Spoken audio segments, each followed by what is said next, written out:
So why did we become mortgage brokers? I get this question asked all the time, and I thought it would be educational to give people the real reason, not the bullshit reasons that you a lot of times hear, of why we became mortgage brokers after being retail in 10 years. And really what it comes down to for us is we just felt it was the better platform for owners. It was a better platform for loan officers, partners, and consumers. And I'm going to show you some of the reasons why we made the change. So number one thing is overhead. Okay, now keep in mind, we are broker owners. So we're looking at this more from a standpoint of an owner or a P&L runner than we are a loan officer. Okay, so as overhead, when you're in retail, there's just a lot more overhead to run your operation. Okay, you're gonna have to have loan officer assistants or set up people if you're running a big branch to get the file into processing underwriting. Okay, you're going to have processors, you're going to have closing.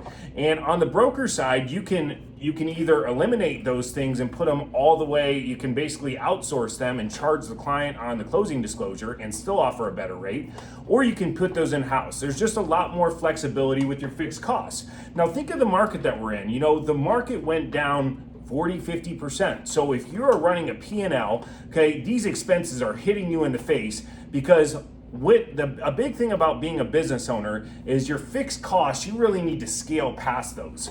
And in January of 2023, we had a bad month. We closed like 5 million. I ended up losing, I think 50 or so grand. I think it was a little over 50 grand in the retail model. Okay, on the broker side model, I wouldn't have lost anywhere near that. You can just run with less overhead on this model. So that was very appealing to me.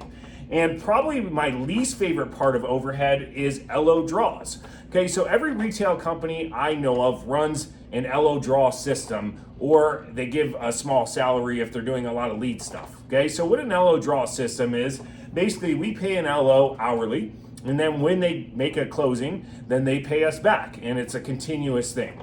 So what happens is in a constricted market, you might have a loan officer that normally does 2 to 3 loans. Now they're doing 0 to 1. Okay, and what's happening is their LO draw is starting to accumulate. Okay, so if you're a loan officer, you get an LO draw of like 5 or 6 grand, you might decide, hey, I'm just gonna leave this company over here and go over here because my next 1 to 2 closings are basically gonna be paying back this draw. Okay, the other thing I hate about LO draws is you can't bring on somebody that doesn't have a history of doing business right that minute, okay? I can't hire you unless you're doing 2 to 3 loans, or I'm going to lose money on you if you can't get there very quickly. And if you look at the history of our team and our branch, we actually had 4 top 1% originators. One was really close, so almost 5. And not one of those originators came into our branch making a ton or doing a ton of loans when they moved over. Okay, so I look at that and I look at if they came over in 2022 or 2023, would I have even been able to keep those people that are huge parts of our business, even in our business, in the current market? So one of the things for me is I'm passionate about working with the loan officers to scale their business, and basically, with an all LO draw system, it's very hard to do that. So on the broker side, what most people do is they're either 1099ing you, or they are doing what's called a W-2'd outside sales position. Now, what a W-2'd outside sales, most people know what a 1099 is, but what a W-2'd outside sales position is basically you are a W-2 for our company, but we don't tell you when to come in. We don't tell you what to dress like. We don't do anything. And to be honest with you, that's how most companies operate. You know, loan officers, especially self-generated loan officers, are not in the office at 8 to 5. They're out. They're doing their own thing. And this basic way to calculate that position is going to create a lot less overhead, because what happens is if you're an owner over here, you're going to get nailed with that draw if they ever leave. Okay, the other thing that happens a lot with the LO draws is that they start accumulating. You're calling your loan officer saying, hey dude, you have a $3,000 to $4,000 LO draw. Do you really got to claim 32 hours this week? Okay, that really lost my passion in the business when I'm sitting here having to call people asking them to claim less hours. And that 100% is going to happen if you have an LO accumulating draws. You either got to fire them or you got to say, hey, you need to claim less hours, okay, which puts you in a precarious position. So LO draws were a huge thing for me. I hate them. I would rather operate on a 1099, or I would rather operate on a W-2 outside sales position. Okay, number 3 is rates. Most people think this would be the number 1. It wasn't for me, but it is true. What's been happening in our Phoenix market is you have all these mortgage brokers that have been saying for 3 or 4 years, we offer better rates, we offer better rates, we offer better rates. And I feel that realtors and consumers are starting to hear that message. So I always got annoyed about it at the retail side, but the truth is you have less overhead, so you can offer better rates. It's just the truth. So on this side, you have better rates, and then you have a lot more pricing flexibility. So I can change you from different lenders that I have different comp structures on to win your deal. I can go buyer paid versus lender paid. In retail, you can do certain things like that, but basically you're putting consumers into certain buckets a lot of times that they're not really those buckets. You're just doing it to get them better rate pricing, and you make less comp on it. So for me, like, the rate pricing was a huge thing for our loan officers as well as our consumers. So that was a big deal for me, and a lot of flexibility on that rate pricing.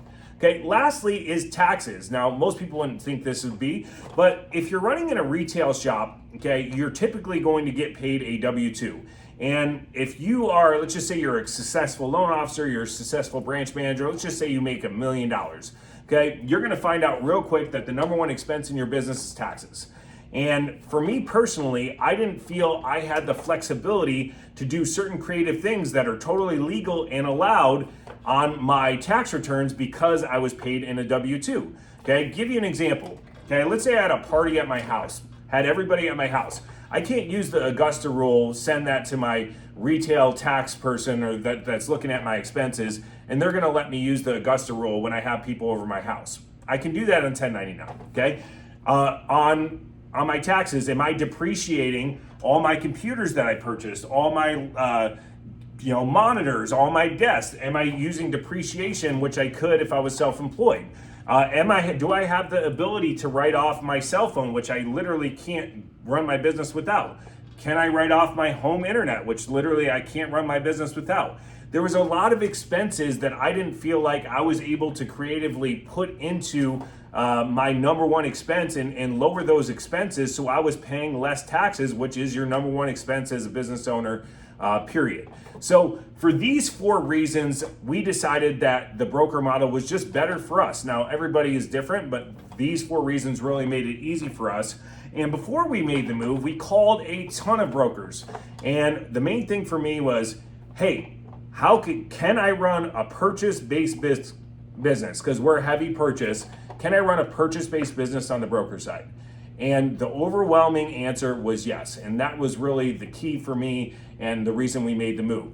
Now, a lot of times when you see people move from retail to another retail thing, they put on Facebook or they put on social media, hey, I'm changing companies to better serve my clients. And that might be the case sometimes. But a lot of times the case is you're running a negative P&L or you're not making a lot of money, and this other retail office over here is going to give you a big guarantee or put you in a situation where you're getting like a large amount of money, a signing bonus and things like that, which is all going to be built back into the rate pricing for the consumer or the loan officer at the end of the day. So one thing people can never say about us is we didn't make that move. We made this move because we believe this was the better model. Okay, when you go open your own business, you got to spend a shit ton of money to get the business started.